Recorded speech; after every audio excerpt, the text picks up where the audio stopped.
Good morning everyone. In today's class, now we are going to discuss about assets and liabilities. Financial position को show करने के लिए, financial statement को show करने के लिए at the end of the year of any kind of business enterprises कुछ assets और कुछ लाइबिलिटीज हमारे पास होती हैं जिसे हम प्रॉपर्ली एक स्टेटमेंट में शो करते हैं. It is known as a financial statement. तो what is the meaning by financial statement? Such statement in which all the assets and all the liabilities of a business enterprises should be recorded to find out their financial position is known as financial statement. But उस financial statement में जो हमें element include करने हैं वो कुछ assets होती हैं, कुछ liabilities होती हैं जिसे हम एक theoretical form में आज clear करेंगे. सबसे पहली चीज हम clear करेंगे assets को. What is the meaning by assets? एक नॉर्मल वे में मैंने आपको थ्योरी में बताया था. Properties of a business is known as assets. Business enterprises की जितनी भी प्रॉपर्टीज होती हैं उसे हम एसेट्स बोलते हैं. For example cash in hand, cash at bank, debtors, plant and machinery, land and building, furniture, motor vehicles, marketable securities, investment etcetera etcetera. Okay, these are assets. And what is the meaning by liabilities? Responsibilities or debt on the firm at the end of the year is known as liabilities. कि कोई भी responsibilities है, duties है, या हमारे पास जो debts होते हैं फर्म के ऊपर जो हमें फ्यूचर में पेमेंट भी करने होंगे, that is known as liabilities. But अब इसको हम further classification कर रहे हैं. ये पहले हमने थ्योरी की क्लास में कर रखा है बट मैंने इसको कुछ एग्जांपल्स आपको नहीं बताए हैं. बट आज की इस वीडियो में हम इसको क्लियर कर रहे हैं. एसेट्स, जनरली जब हम एसेट्स को डिनोट करते थे तो हम उसको नॉर्मली तीन कैटेगरी में डिनोट करते हैं. Number 1 current assets, number 2 non current assets and number 3 fictitious assets. Number 1 current assets. What is the meaning by current assets? What is the meaning by current assets? ये मैंने पहले notes में आपको दे रखे हैं, केवल मैं उसकी दोबारा से डेफिनेशन रिपीट कर रहा हूँ. Those assets which are meant for sale or which is management would be want to convert into cash within a year is known as current assets. ऐसी assets जो विद इन ईयर आपके cash में convert हो रही है या जिसको purchase करने का आपको ऑब्जेक्ट रिसेल करना होता है, that is known as current assets. जैसे हमने गुड्स परचेज किया, इसके पीछे हमारा ऑब्जेक्ट होता है सेल करने का, तो it is known as a current assets. Okay, या इट इज आल्सो नोन, हम करंट एसेट के दो नाम और ले सकते हैं. It is also known as a short life और एक्टिव एसेट्स. फ्लक्चुएट होती रहती है. एक इसको शॉर्ट लाइफ आप लाइव एसेट्स भी बोल सकते हैं या हम इसको एक्टिव एसेट्स भी बोल सकते हैं. अब यहाँ पे हम इसको एक एग्जांपल के थ्रू क्लियर कर रहे हैं कि हमारे पास में ऐसे कौन कौन सा एग्जांपल है जिसमें हम करंट एसेट्स को डिनोट कर सकते हैं. एक बेसिक चीज का हम चलें. Some example about current assets. सबसे बड़ा जो हमारा फ्लक्चुएट एसेट्स होती है current assets, it is a cash in hand. Cash in hand. Number 2 cash at bank. Okay, जो हमारा बैंक बैलेंस है. हमने बिजनेस एक्टिविटी को मैंने आपको अर्लियर वीडियोस में बता दिया. हम बैंकिंग ट्रांजैक्शन को ऑपरेट करेंगे. Time to time amount deposit भी करा रहे हैं बैंक में, अमाउंट विड्रॉ भी कर रहे हैं. आपने चेक रिसीव भी करा, आपने चेक इशूड भी करा है. बैंकिंग के थ्रू आपके ट्रांजैक्शन ऑपरेट होता है. तो वो जो हमारा बैलेंस है हर महीने के एंड में और for the year ending it is known as cash in bank. तो cash in hand, cash at bank, debtors. हमारे जो कस्टमर है, क्रेडिट भी आपने जिनको आपको सोल्ड किया था, within a year they promise to pay a certain amount, that is debtors. Next stock, closing stock as well as opening stock. But generally हम जब बैलेंस शीट में for the end of the year prepare करेंगे तो unsold goods closing stock, जिसके हमने adjustment entry भी कर दी, closing stock on debit to trading account. Closing stock is an example of current assets.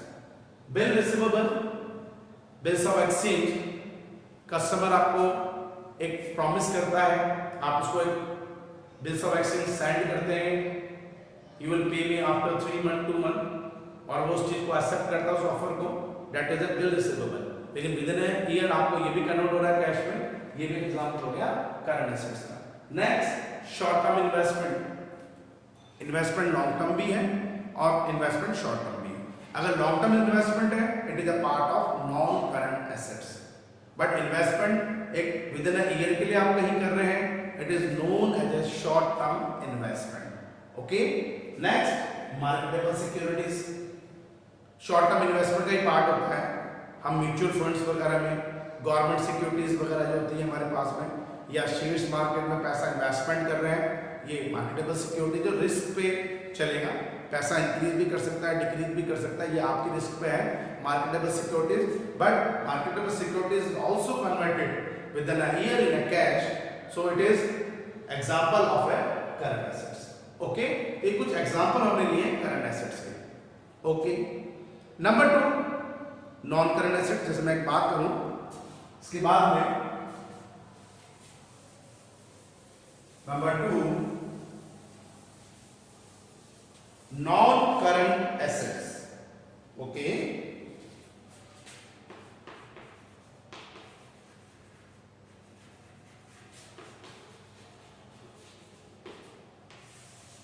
सबसे पहली चीज, what is the meaning by non current assets? It is a fixed assets. Non-current assets also known as a fixed assets. So what is the definition? जो systematic manner में आपको पहले बता रहा है कि such assets which are held for continued use in the business for the purpose of producing goods and services and are not to be meant for sale. ऐसी assets जिसको आप गुड्स मैन्युफैक्चरिंग करने के लिए, सर्विस प्रोवाइड बनाने के लिए आपने यूज में लिया है, लेकिन उसका पर्पस, आपका मेन पर्पस सेल करना नहीं है, बट ऑब्सोल्यूट हो जाए, ओल्ड हो जाए तो आप उसको सेल कर सकते हैं। It is known as a non current assets as well as fixed assets. Okay, for example land and building, plant, machinery. But हमने जब नॉन करंट एसेट्स को सब क्लासिफाइड करा था, तो इसको हम 2 कैटेगरी में क्लासिफाइड कर रहे थे। नंबर 1 tangible fixed assets और tangible assets, और नंबर 2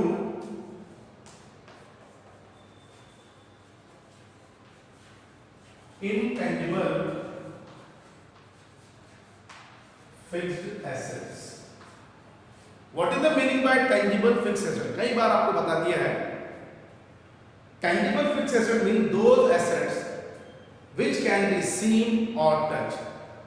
ऐसी एसेट जिसे हम देखते भी हैं, टच भी कर सकते हैं, या in other word which have a physical existence और फिजिकल शेप। एक ऐसी एसेट्स जिसकी एक फिजिकल शेप होती है, प्रॉपर एक हमारे पास एक्सिस्टेंस, अपने पास एक्सिस्टेंस, उसका एक्सिस्टेंस है, या जो हम टच कर सकते हैं, सीन कर सकते हैं, it is known as a tangible fixed assets. जिसका एग्जांपल अगर मैं लूं नॉर्मल वे में, land and building,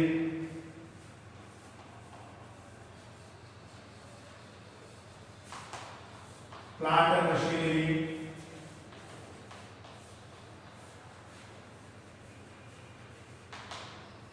motor vehicles,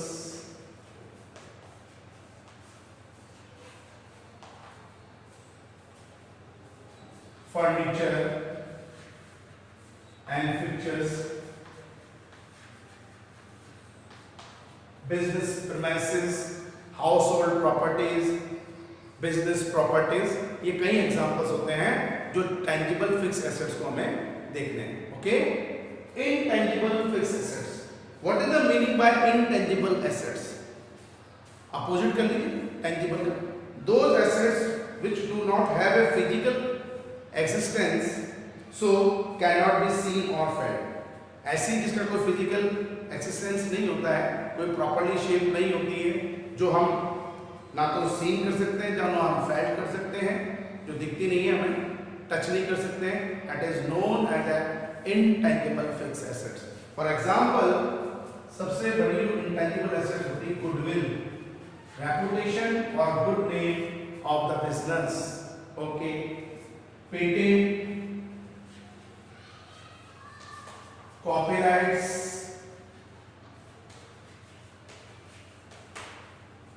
trademark,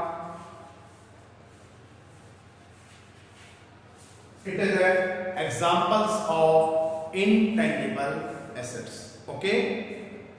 Number 3 and final, number 1 current assets, number 2 non current assets, जिसको हमने दो कैटेगरी में डिनोट कर दिए, tangible और number 2 intangible.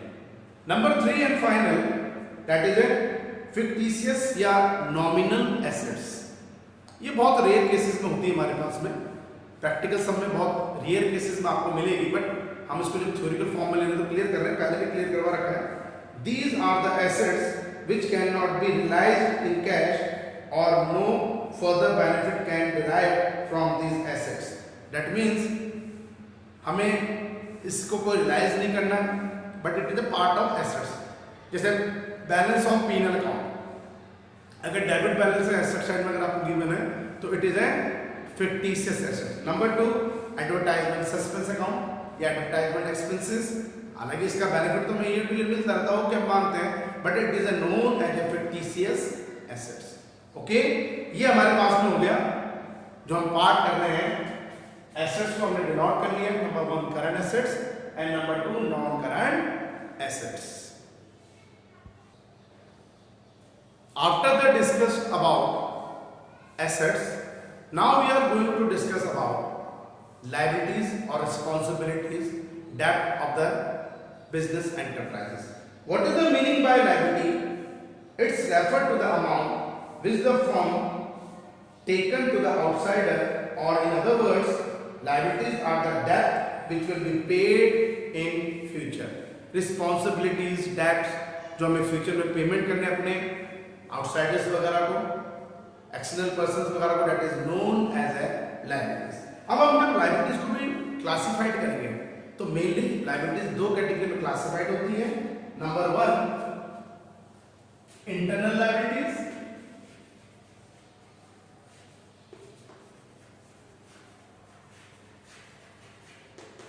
और नंबर 2 जो इंपॉर्टेंट है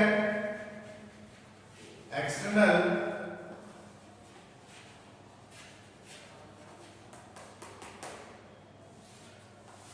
liabilities. Okay, number 1 internal liabilities and number 2 external liabilities. अब थोड़ा हम इसको डेफिनेशन में डिफाइन करें. What is the meaning by internal liabilities? All amount which a business entity has to pay to the proprietor or owner are internal liabilities, such as, इसके दो example हम लेके चलेंगे, such as capital and accumulated or revenue or undistributed profits. हम जब आगे practicals करेंगे तो बेटा उसके अंदर what is the meaning by accumulated profit, what is the meaning by revenue. Capital तो हमें नॉर्मली पता है, प्रोप्राइटर जो एक इनिशियली स्टेज में बिजनेस को बनाने के लिए, स्टार्ट करने के लिए जो अमाउंट इंट्रोड्यूस करता है, कुछ इंट्रोड्यूस करता है, it is known as a capital. But what is the meaning by accumulated और रेवेन्यू और अनडिस्ट्रिब्यूटेड प्रॉफिट्स, ये आगे की क्लास में जब प्रैक्टिकली आएंगे तब आपको बेटा और क्लियर करेंगे. ठीक है, तो इंटरनल लायबिलिटी में हम नॉर्मली दो एग्जांपल ले सकते हैं. Number 1 is capital and number 2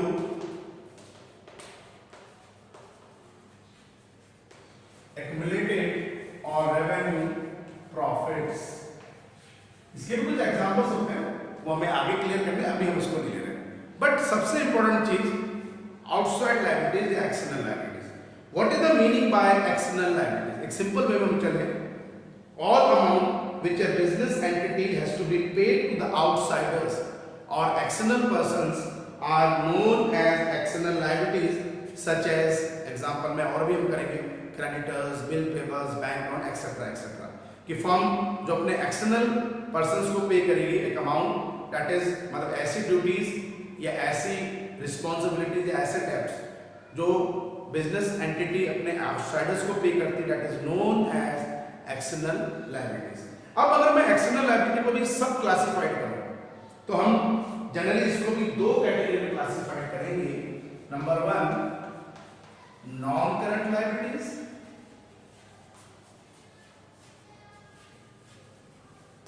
और नंबर 2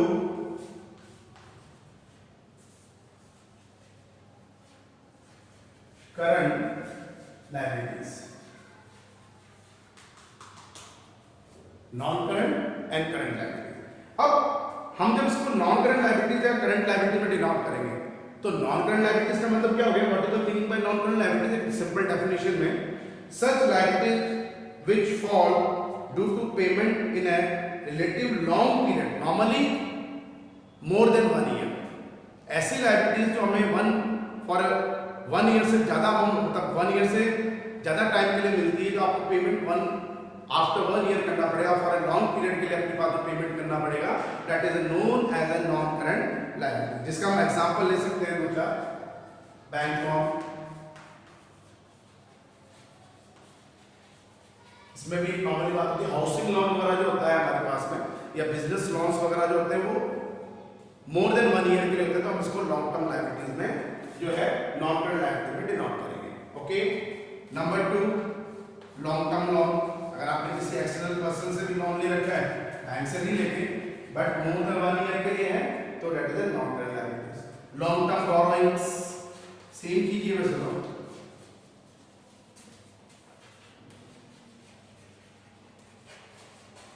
और number 4 and final long term property, जिससे भी हम फर्दर क्लास में डिस्कस करेंगे। ओके, ये हो गई हमारे पास में non current liabilities. Number 2 current liabilities. What is the meaning by current liability? Normal payment with in a year, हमारे एसेट डेब्ट या ऐसी रिस्पांसिबिलिटी जो विद इन अ ईयर हमें पेमेंट करनी है, that is a current liability. Such refers to those liabilities which are to be paid in near future, normally within 1 year, is known as current liabilities. Okay, for example, number 1 bank overdraft. Bank आपको facilities दे रही है, but आपको वो facilities 1 month 2 month 3 month में आपको bank द्वारा return करना पड़ेगा करंट अकाउंट की कंडीशन में, तो bank overdraft. Number 2 short term loan. Okay, short term provisions,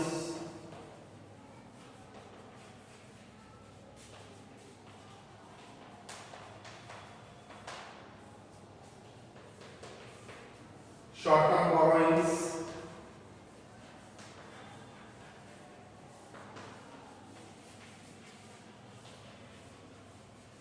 made creditors, supplies, bill payables,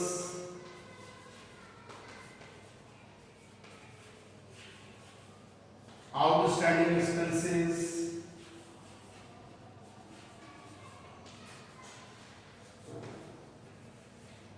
these are example of current liabilities.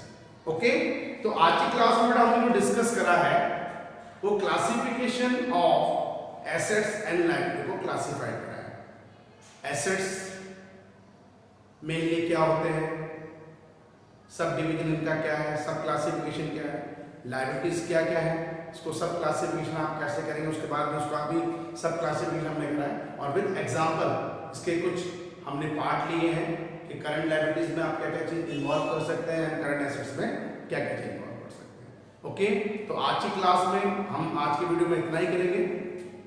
कोई भी डाउट्स आपके रहते हैं आप हमसे डिस्कस कर सकते हैं, उसमें कोई प्रॉब्लम नहीं है, आप अपने क्यूरीज को क्लियर करते रहिए, but be safe at your home and do your study in regular basis. Okay, thank you and have a nice day.